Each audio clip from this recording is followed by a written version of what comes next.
அவங்க யாரோ பக்கத்துல வந்த மாதிரி இருக்கு.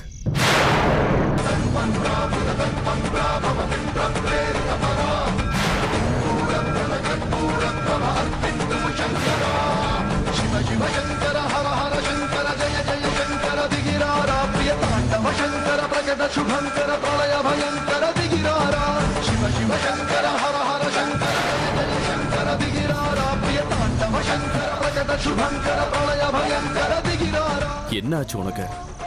ஏன் இந்த நேரத்துக்கு துர்காபுரத்துக்கு வந்திருக்க? நீ எதுவும் சொல்ல வேண்டாம். அன்னைக்கும் அம்மாவுக்கு தெரிஞ்ச ரொம்ப வருத்தப்படுவாங்க. வா போலாம். அமிர்தா, எங்க போற? இருட்டுமா? உள்ள வந்து படுத்துக்கோமா.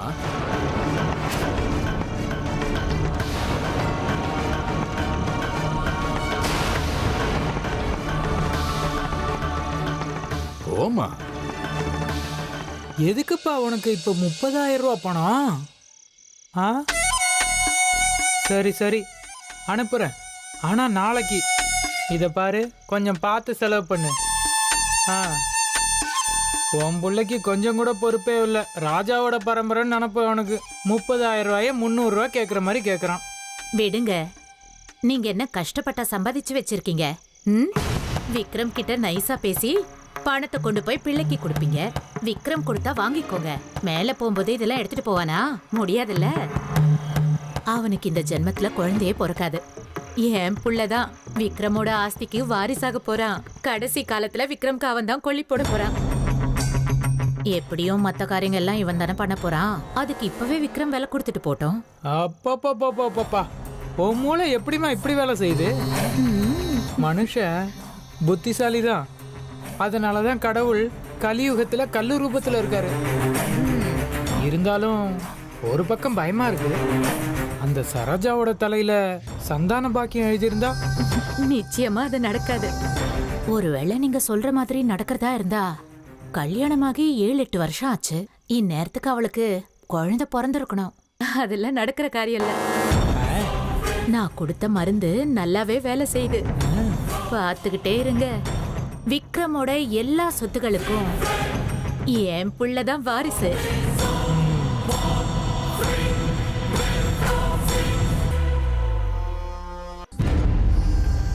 நீ இந்த மாதிரி கஷ்டப்படுறத என்னால பார்க்க முடியல சரோஜா. யாராவது ஒருத்தர் துடிச்சா போதும், நீங்க துடிக்க வேண்டாம்.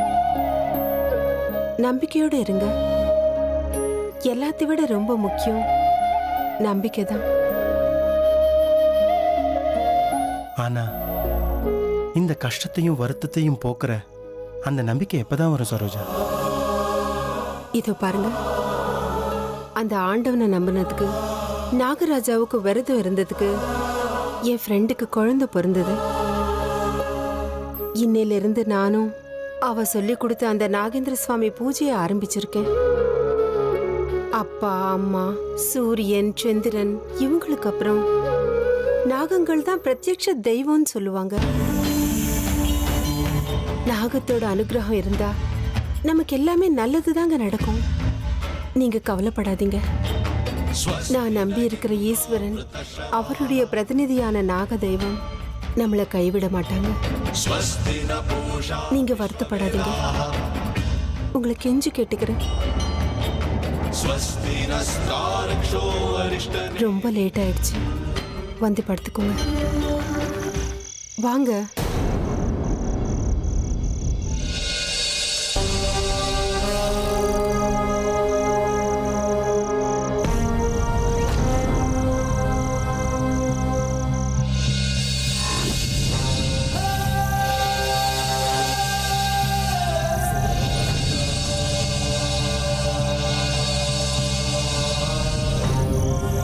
ஏன் எனக்கே தெரியாம அந்த பாட்டு கேட்டு கோவிலுக்கு போனேன்? எனக்கு இப்ப என்ன ஆகுதுன்னு எனக்கே புரியலையே.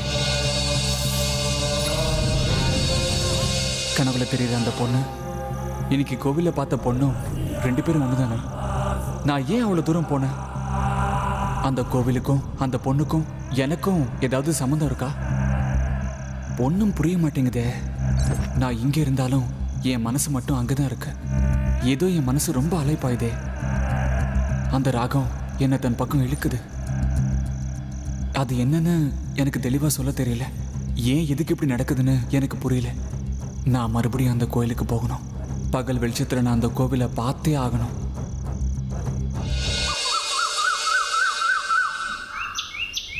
கற்பூரகாரம் கருணாவதாரம் சம்சாரசாரம் புஜகேந்திரஹாரம்.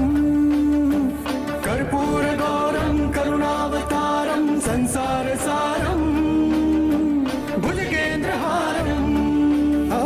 சதா வசந்தம் ஹிருதயாரவிந்தே சதா வசந்தம் ஹிருதயாரவிந்தே. பவம் பவானி சைதம் நமாமி பவம் பவானி சைதம் நமாமி.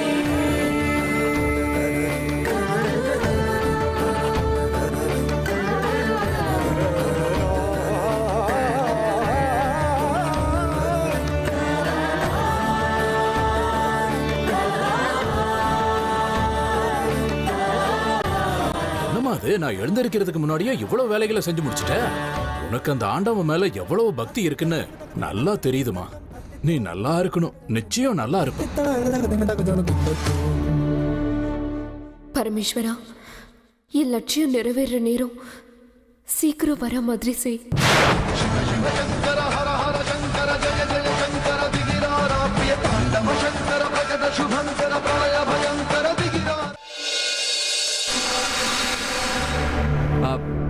அண்ணே, அண்ணா இன்னும் எந்திரிக்கலையா?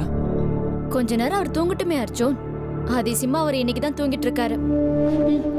என்ன இருந்தாலும் இந்த வீட்ல உனக்கு கிடைச்ச சுகம் உன் அண்ணனுக்கு கிடைக்கலையே. நான் இப்ப உங்ககிட்ட விவாதம் பண்ண வரல. சாரி. அண்ணா, அண்ணா, அண்ணா, அண்ணா, அண்ணா ஏந்திரி. ஐயோ அண்ணா ஏந்திரி. என்னடா காலையில எழுப்பி வெறுப்பேத்துற? என்னாச்சுன்னு தெரியுமா? நீ எதுவும் சொல்லாதடா, நானே உனக்கு சொல்றேன். உனக்கு ஒரு பாட்டு கேட்டிருக்கோம், எந்திரிச்சிருப்ப. அந்த பாட்டை கேட்டு ரசிச்சிருப்ப. பாம்பு கடிச்சிருக்கோம், பயந்து போய் எந்திரிச்சு பார்த்திருப்ப. கடைசியில எல்லாமே கனவு. இதானே சொல்ல போற? ஐயோ அண்ணா, நேத்து எனக்கு கனவு எதுவும் வரவே இல்லை. ஏந்திரினா சொல்றேன்ல, ஏந்திரி. அர்ஜுன், ஏன்டா இப்படி படுத்துற? அவன் சொல்றத முழுசா கேட்டுட்டு அதுக்கப்புறம் அவன் அனுப்புங்க. இல்லனா அவன் உங்களை தூங்க விட மாட்டான். சொல்றத கேளுனா. என்னதான் உன் பிரச்சனை? நேத்து ராத்திரி எனக்கு கனவெல்லாம் எதுவுமே வரல. நானே நடந்து எங்கேயோ போயிட்டேன். அதுக்கப்புறம் சித்தப்பா தான் வந்து என்ன கூட்டிட்டு வந்தாரு.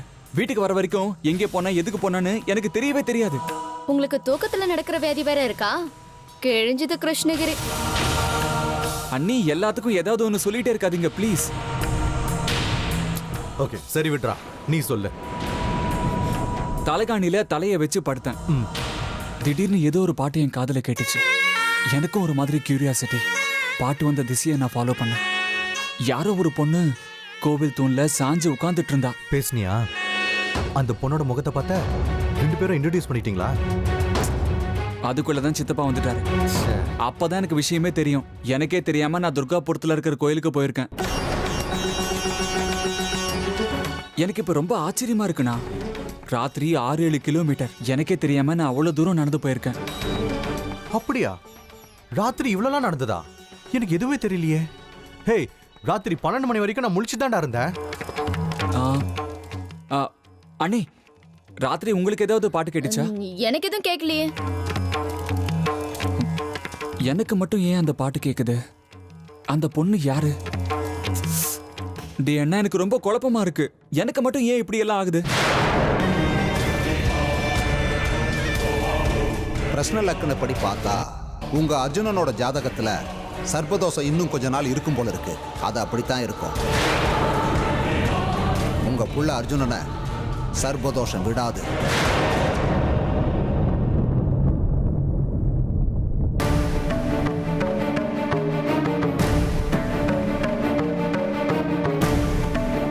வணக்கம் புரோகிதரே. உங்களால இன்னைக்கு எங்க வீட்டு வரைக்கும் வர முடியுமா?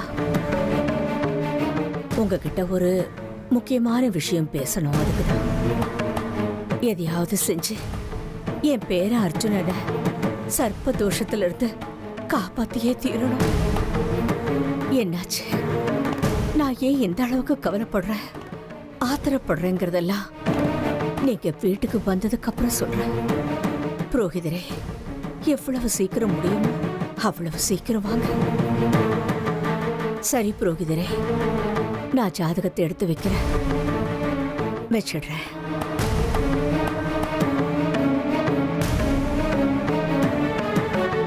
ஹேமா, அர்ஜுனோட ஜாதகத்தை எடுத்துக்கிட்டு வா. புரோகிதர் வருவாரு. அத்தை, நம்ம அர்ஜுனுக்கு சர்ப்பதோஷத்துல இருந்து எப்போ விடுதலை கிடைக்கும்னு தெரியுமா?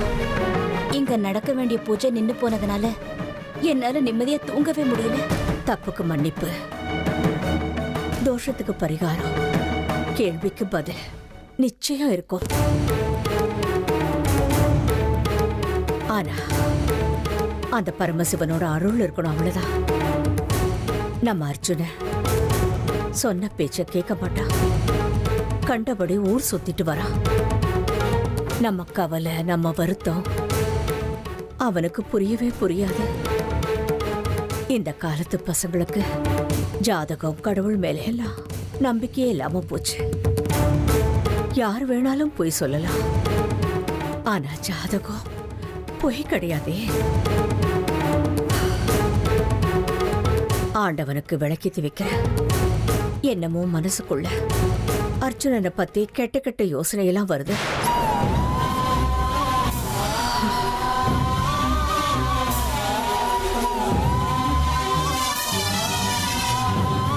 அர்ஜுன் பத்தி எனக்கும் கவலையா தான் இருக்கத்த.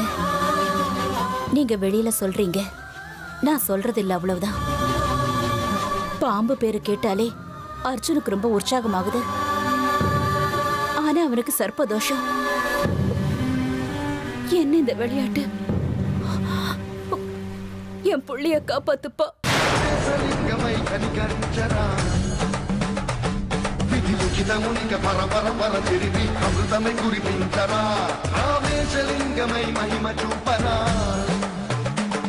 పలు శుభములగని అభయమునిడి హితము సతతము అందించరా. ప్రాణం నిధనం పాపరా కాళహస్తిలింగేశ్వర, ప్రాణం వీవై కాలింగం నీరా. ఎదలో కొనువై ఆత్మలింగమై నిలబడరా. తుదివై గతివై సర్వజీవలోకేశ్వర రక్షించరా. శివ శివ శంకర హర హర శంకర జయ జయ శంకర దిగినారాధ్య తాండవ శంకర ప్రకట శుభంకర ప్రళయ భయంకర దిగినారా. ஹே மல்லி, ஸ்கூல் பொறுத்த விட்டு இங்கே உட்காந்துட்டு இருக்க? இந்த பூவெல்லாம் விற்கிற வரைக்கும் ஸ்கூலுக்கு போக கூடாது, போனா அம்மா திட்டுவாங்க. உங்க அம்மா எங்க வீட்டுல தான் வேலை செய்யறாங்க. இரு கேக்குறேன். நான் ஒன்னும் பொய் சொல்லல, வேணும்னா அம்மா கிட்டே போய் கேளுங்க. மொத்த பூவையும் என்கிட்ட கூட. மொத்தமாவா? எல்லாத்தையும் நானே வாங்கிக்கிறேன். என்னென்ன விசேஷம்? கோயிலுக்கு வந்திருக்கீங்க, மொத்த பூவும் வாங்கிக்கிறேன்னு சொல்றீங்க? ஹே பொடுசு, அமைதியாரு. வர வர ரொம்ப சினிமா பாக்குற போல இருக்கு. பூவை கொடு.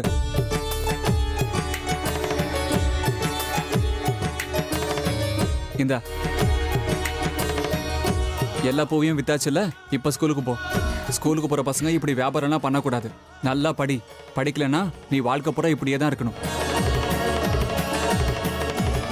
போங்கறல்ல.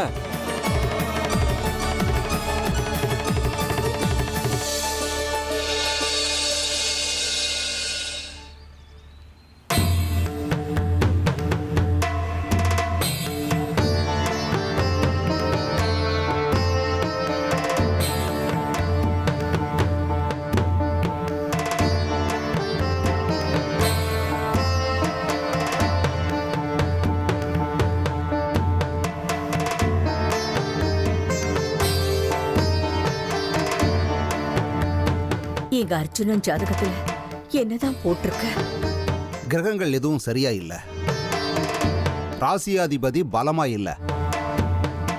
லக்னத்துல ராகு உட்கார்ந்துருக்கான். ராகுன்னா சர்ப்பராஜா.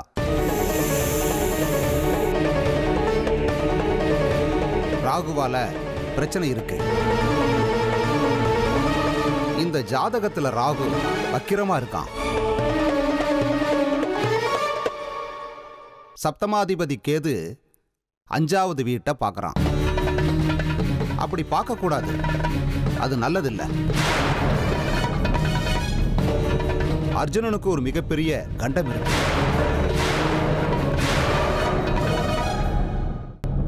அப்படின்னா பரிகாரமே இல்லையா புரோகிதரே? என் பேர அர்ஜுனனுக்கு என்ன ஆகுங்கிற கவலையிலேயே ஒவ்வொரு நாளும் நாங்க துடிக்கணுமா? அன்னைக்கு சர்ப்பசாந்தி ஹோமம் அப்படி நின்று இருக்க கூடாது. தயவு செஞ்சு மன்னிச்சிருங்க, நின்று இருக்க கூடாது. ஏதாவது பரிகாரம் இருந்தா சொல்லுங்க. பரிகாரம் இல்லாம எந்த தோஷமும் இருக்காதுன்னு நீங்களே சொல்லிருக்கீங்க. எங்க அர்ஜுனன் உயிருக்கு ஆபத்து இருக்குன்னு தெரியும் போது நாங்க வாழ்ந்து என்ன பிரயோஜனம் சொல்லுங்க? சரிம்மா, பேர மேல நீங்க வச்சிருக்கிற பாசத்துக்கு ஏதாவது பரிகாரம் கிடைக்கலாம் பார்க்கறேன். பரமேஸ்வரா, ஏதாவது பரிகாரம் காட்டுப்பா.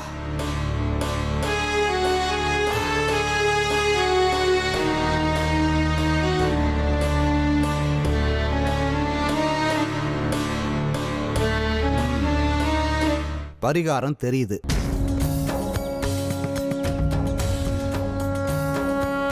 அது என்ன பரிகாரம்னு சொல்லுங்க. நீங்க என்ன சொன்னாலும் அதை நான் கரெக்டா செஞ்சு முடிக்கிறேன். அர்ஜுனனுக்கு கல்யாணம் பண்ணணும். மாங்கல்ய ஸ்தானம் நல்லா இருக்கு. அர்ஜுனன் கைப்பிடிக்கிற பொண்ணோட மாங்கல்ய பலத்தால எந்த ஒரு பிரச்சனையும் எந்த ஒரு தோஷமும் இல்லை. சத்தியவான் சாவித்திரி கதை கேட்டிருக்கீங்களா? அந்த மாதிரி கல்யாணத்துக்கு அப்புறம் அர்ஜுனன் மனைவியோட மாங்கல்ய பலத்தால கண்டத்திலிருந்து அவன் தப்பிக்க முடியும். அதுக்கு கால அவகாசம் குறைவா இருக்கு. அர்ஜுனனுக்கு 25 வயசு முடியறதுக்குள்ள கல்யாணம் ஆகணும். ஆனா அதுக்கு நேரமே இல்லையே. எப்படியாவது முயற்சி பண்ணி ஒரு நல்ல பொண்ணை தேடி கண்டுபிடிக்கிறோம். அந்த நல்ல காரியத்தை நான் இன்னைக்கே இப்பவே ஆரம்பிக்க போறேன். ஆனா இந்த விஷயத்தை அர்ஜுனன் கிட்ட எப்படி சொல்றது? இந்த காலத்து பையன் கல்யாணம் குடும்பம்னு சொன்னா முகம் சுளிப்பானே.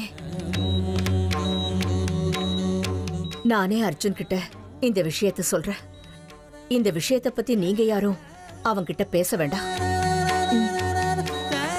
புரோகிதரே, இன்னையிலிருந்தே நான் இந்த வேலையை ஆரம்பிக்கிறேன். ஆரம்பிங்க. ஆனா அர்ஜுனனுடைய கல்யாணம் அவ்வளவு சுலபமா நடக்கக்கூடியது இல்லை. இந்த கல்யாணத்துக்கு நிறைய தடங்கள் தெரியுது. காரணம் சர்ப்பதோஷம்தான். கல்யாணம் ஆச்சுன்னா அர்ஜுனனோட உயிருக்கு எந்த ஆபத்தும் இல்லை. ஆனா கல்யாணத்துக்கு 1008 தடங்கள் வரும்.